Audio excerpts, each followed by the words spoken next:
आइए दोस्तों देखते हैं एलसीएम एंड एचसीएफ का बहुत ही ज़्यादा इंपॉर्टेंट क्वेश्चन देखते हैं। और ये क्वेश्चन आपके एसएससी में पूछा गया था और इस प्रकार का क्वेश्चन एसएससी में अक्सर पूछा जाता है और ये क्वेश्चन एसएससी और रेलवे के लिए बहुत ही ज़्यादा महत्वपूर्ण है। तो देखते हैं क्वेश्चन है 13,A,B,C 4 अलग अलग संख्याएं हैं और संख्याओं के प्रत्येक जोड़े 13A 13B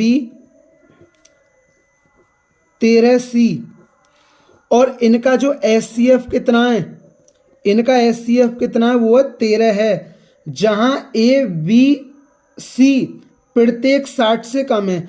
जो ABC का मान होगा ना, जो ABC का मान होगा ये 60 से कम होगा और जहां ए के मान से किसका बड़ा मान होगा, बी का मान होगा और बी के मान से बड़ा किसका मान होगा, सी का मान होगा और तीनों का मान 60 से क्या होगा, कम ही होगा। ये चीज क्वेश्चन में दी गई है।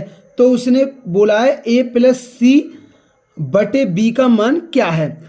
अब देखिए एक चीज समझिए, जो एचसीएफ हमेशा दी गई संख्याओं का गुणनखंड होता है। क्या होता है, एचसीएफ हमेशा दी गई संख्याओं का गुणनखंड होता है। अब देखिए ABC को, अब समझना, ABC को 13 का गुणज होना चाहिए। ABC को 13 का गुणज होना चाहिए।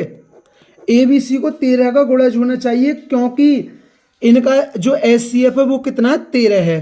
तो देखिए अगर मैं क्या करता हूं, मैं ए की जगह तो क्या रख देता हूं। अब भाई आप बताइए इस जोड़े का एचसीएफ कितना होगा, 13 होगा। तो मैं यहाँ 26 ले लेता हूं, चूंकि 13 से कटने वाली संख्या ही लूंगा। अब देखिए 26, तो मैं यहाँ 39 ले लेता हूं, 13 × 39 और यहाँ 13 × 52। आप कहोगे कि भैया आप यहाँ 39 ले लेते, यहाँ 52 ले लेते, यहाँ 65 ले लेते। नहीं भाई, ये यहाँ 65 नहीं ले सकते क्योंकि क्वेश्चन में बोला गया है कि ABC का मान है वो 60 से क्या है, कम है। तो ABC का मान क्या 60 से कम है, तो इसलिए मैं इन मानों को नहीं ले सकता, तो मैं इन मानों को ही ले सकता हूं। तो और क्योंकि ABC को 13 का गुणज होना चाहिए, क्योंकि इनका जो एचसीएफ है वो जोड़ों का कितना है, वो 13 है। तो ए का मान हो गया 26 और इसने बोला ए के मान से बड़ा बी का मान होगा और बी के मान से बड़ा सी का मान होगा, तो इसलिए मैंने ए का मान 26 लिया है। नहीं तो मैं ए के मान को 52 भी ले सकता था, तो मैं इन्हें आगे पीछे भी ले सकता था, लेकिन नहीं, क्योंकि क्वेश्चन में बोला है ए के मान से बड़ा बी का मान है और बी के मान से बड़ा किसका मान है, सी का मान है।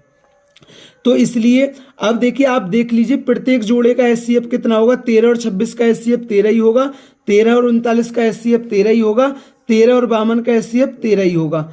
तो अब ये आपके क्वेश्चन समझ में आया होगा। अब उसने बोला है A+C/B का मान क्या होगा। तो ए का मान कितना है, 26 है और सी का मान कितना है, 52 है और बी का मान कितना है, 39 है। तो ये कितना हो गया, 8 78/39, तो 39 से 2 बार। तो A+C/B का मान क्या होगा, तो ये क्या होगा, 2 होगा। तो ये दोस्तों एसएससी में पूछा गया एलसीएम एंड एचसीएफ का बहुत ही ज़्यादा इंपॉर्टेंट क्वेश्चन था। मैंने आपको ये क्वेश्चन अच्छी तरीके से समझाया और इस प्रकार का क्वेश्चन आपके एसएससी में बनता है, बहुत बार पूछा गया है इस प्रकार का क्वेश्चन, और ये क्वेश्चन आपके रेलवे के लिए भी इंपॉर्टेंट हो जाता है। अगर दोस्तों वीडियो अच्छी लगी हो तो हमारे चैनल को जरूर सब्सक्राइब करें। Thank you.